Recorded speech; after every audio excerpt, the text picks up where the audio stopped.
આજે નવરાત્રિની અષ્ટમી તિથિ છે। આ તિથિનું શાસ્ત્રોમાં વિશેષ મહત્વ દર્શાવવામાં આવ્યું છે। માનવામાં આવે છે કે આ દિવસે માં દુર્ગાએ મહિષાસુરનો વધ કર્યો હતો અને એટલે આ દિવસે શક્તિ વિજય અને સમૃદ્ધિનો પ્રતીક માનવામાં આવે છે અને આ દિવસે કરેલ કોઈ પણ કાર્ય નવ ગણું ફળ આપે છે।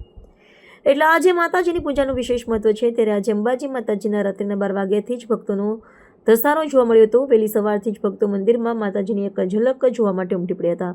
હાલ ચાલી રહેલ પવિત્ર નવરાત્રિમાં માતાજીના મંદિરોમાં વિશેષ પૂજા કરાઈ હતી। તો નવરાત્રિએ અષ્ટમી તિથિને લઈને રાત્રે 12 વાગ્યાથી ભક્તોનો અંબાજી માતાના મંદિરમાં ધસારો જોવા મળ્યો હતો।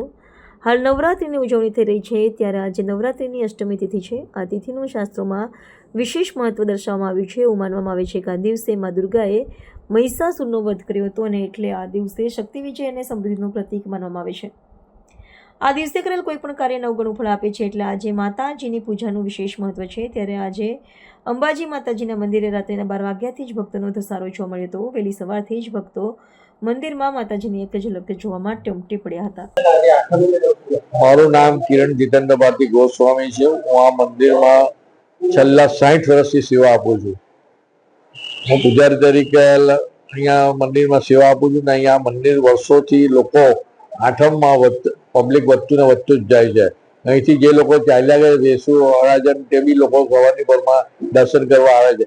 આઠમ ભરવાથી લોકોને મનોકામના પૂર્ણ થાય છે, એ લોકોનું સ્વાસ્થ્ય બી સુધરે છે, ધંધા પાણી બી સારા થાય છે। એટલે આઠમને દિવસે લોકો ઉપવાસ બી કરે છે ને સાંજે એ લોકો હવન એમનો મનોકામના પૂર્ણ થાય એટલે માતાજીનો હવનમાં નારિયેળ મૂકે છે ને આ કામ મનોકામના પૂર્ણ થાય એટલે હોય કે ભાઈ ચાલો અમારે ધન્ય થઈ ગયા ને એ લોકોના શરીર નવું સારું રહે છે।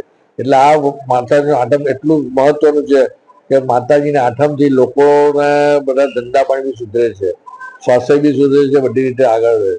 અને બીજે દિવસ અહીંયા દશેરાના દિવસે રથ નીકળે છે।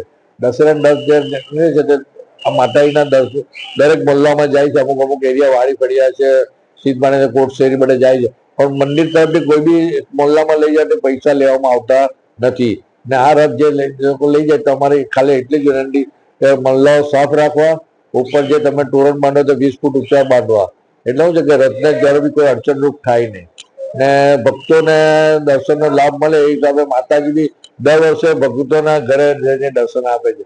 કારણ કે માતાજીને એવું છે કે ભાઈ ભક્તો માતા વર્ષો દરમિયાન દર્શન કરવા આવે છે તો ચાલો એકવાર વર્ષમાં એમને એટલે દર વર્ષે આ પ્રથા છે કે માતાજી દરેક એરિયામાં વર્ષ દર્શન આપે છે। જંબે માત કી જય।